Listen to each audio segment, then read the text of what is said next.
speaking of the MCU, one of the things that they've done that hasn't been so good, at least in my opinion, is the Hawkeye series. I love the Hawkeye character. I really do. I just didn't think they did a good job with that show. And of course, one of the characters they introduced in that show was Echo. And the idea, of course, is a tried and true formula. You introduce a character to help build up excitement and anticipation for when that character has their own solo thing. Bringing T'Challa into Civil War, that led then into the Black Panther movie, right? That's the idea, to build up excitement. The problem is the writers on Hawkeye did such a bad job with this really interesting character of Echo that it actually had the opposite effect. It made me, and a lot of people I know, less interested in like I would have been more interested in Echo show if they just launched an Echo show cold. But the way they used Echo in the Hawkeye series lessened my interest. And you guys know I've been very open and honest about this. I've had zero interest in the Echo show. Less than zero, as a matter of fact. I've even thought maybe they should just scrap the series. But it is coming out. And a lot of people felt that way too. Then probably the best trailer that Marvel has ever put out for a Disney Plus show. They put out the trailer for Echo. And this is the power of a good trailer. It completely flipped the narrative. All of a sudden, this show that when you brought it up and everybody would go, who cares about that? All of a sudden, a whole bunch of people are going, I want to see this now. This looks good. And listen, credit where it's due. The trailer was phenomenal. Absolutely phenomenal. And it did what I thought was impossible. It made me interested in seeing this show. But it's one thing to have a good trailer. We've all seen lots of great trailers to movies or shows that we ended up hating, right? So it's one thing to have a good trailer. Well, the first reactions and reviews are now coming out for the Echo series from people who've seen the first 2 and 3 episodes. And they're sounding surprisingly promising. From the folks over at Total Film, they wrote this: enjoyed the first 2 episodes of Echo, which had an incredible and violent fight scene I want to watch again and again. The sound design is fire emoji. The brilliant Aliqua Cox continually draws me in, but I found the storytelling and pacing shaky. Excited to see the rest. Paul Klein wrote, if the world-ending stakes of the MCU have you longing for something more grounded, Echo is the gritty tonic. 2 episodes seen, and it's hard-hitting action thriller with a great sense of Native American culture. Can't wait to see the final 3 when they drop in January. The Digital Fix wrote, saw the first 2 episodes of Echo tonight and have had a lot of thoughts. I think fans of Netflix's Daredevil are going to love it. It's like Marvel remembered it can be violent and dark. Aliqua Cox is amazing, although I don't love all the creative decisions, though. Tyler Charles wrote, I've seen 3 episodes of Echo, a grounded character-driven story with hints of bigger things to come. The strong focus on Maya's indigenous heritage and personal history intrigues me, and while some quiet moments slow the pacing, when the action scenes come, they are indeed brutal. And it goes on. So nothing in the realm of, this is the greatest show ever. There's everybody saying, hey, there's some creative decisions, maybe some pacing. But generally speaking, the people who've seen these episodes are saying, this is pretty good. I think a lot of people get excited hearing violent and dark coming from a lot of people, which is kind of what the trailer for Echo seemed to promise to everybody.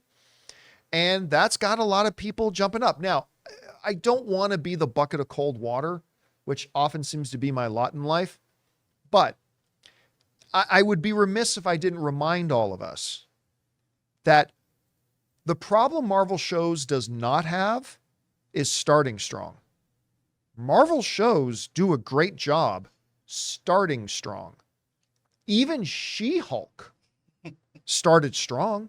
It did. I love the first episode. I thought the first episode of She-Hulk was great. We all know how that ended up. I loved the first episode of Moon Knight. Ended up pretty disappointed with it. I mean, starting strong is not a problem for Disney Plus shows. Even Obi-Wan, going outside of Marvel, but still Disney Plus. Even Obi-Wan, I thought started strong. And I ended up kind of disappointed with the show, right? Could this be another example of a show that starts strong? So remember, these folks have only seen either the first 2 or in a couple of cases, people saying they saw 3 episodes. That's great. Starting strong is good. You'd rather start strong than not start strong. But can they stick it? Can they finish strong? And that has been the struggle of a lot of Disney Plus shows. Some of them have done it. Many of them have not. So I'm going to be really curious to see this show. I am encouraged to hear the positive stuff that we're getting now, but again, it's only the first couple episodes, so we'll see. Guys, we want to take a moment and thank a sponsor of today's video, Mint Mobile. Give yourself the gift of insane savings this holiday season with Mint Mobile's best wireless deal of the year. Right now, when you switch to Mint Mobile and buy any 3-month plan, you'll get another 3 months for free. That's 6 months of premium wireless service for the price of 3. And Mint Mobile lets you order and activate from home while saving tons on phone plans starting at just $15 a month. Seriously, I can't think of a better gift than turning an overpriced wireless bill into just $15 a month with Mint Mobile. I've told you guys many times, since switching to Mint Mobile, I am spending less than a third on my mobile service plan with Mint than I was on the previous big carrier who was my provider. By going online only and eliminating the traditional cost of retail, Mint Mobile passes the significant savings on to you. All plans come with unlimited talk and text plus high-speed data delivered on the nation's largest 5G network. Use your own phone with any Mint Mobile plan and switch easily and effortlessly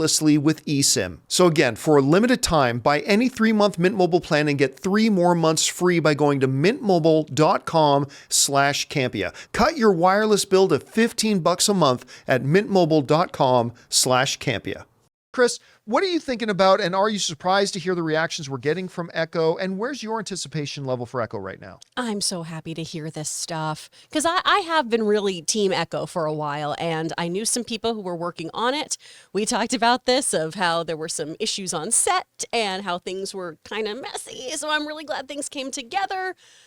I love what these people are saying, of comparing it to Daredevil, of talking about how it can be gritty and violent, of giving us a character-driven story. These are all the things that I have been missing and longing for in Marvel. Not necessarily the complete violence. I like a fun Marvel moment. I like some goofiness, but character-driven. That's what I want.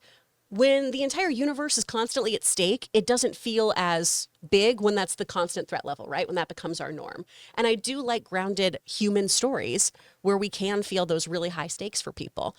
I'm really intrigued to learn more about her relationship with Kingpin. I'm really excited about this, but like you, I am just nervous about sticking the landing, because that's where we seem to go south on all of these Disney Plus shows, where those first 2-3 episodes, pretty dang good, but then we teeter out either because we rush it because it's only 6 to 8 episodes, or it leaves in a very unsatisfying way. So hopefully they can figure out the magic to do this correctly. I would say in this case, the math is on the positive side, because there's only 5 episodes on this, not 6. 2 of them are already good to these people. Mm-hmm. Some saw 3. That means if only 1 sucks, then 4 out of 5, you're majority a good series. But if it sucks real bad, well, I don't know. You know? Yeah, I mean, see, here's the thing. Like, you can start good, but I mean, if the second half of your show doesn't fulfill the promise of the first bunch of episodes and in and of themselves aren't great, it can make the final product. It's like She-Hulk, right? She-Hulk may have started great, but the problem was that, again, its complete inability to be funny as a comedy ruined the show. And it's not the fact that the first episode wasn't still really good and really interesting the way they set it up. It was. They did a great job setting it up, but then they shit the bed. So I guess, to Jonathan's point, if the first 2 episodes are great and then the final 3 are just then I think the show overall can be considered fine.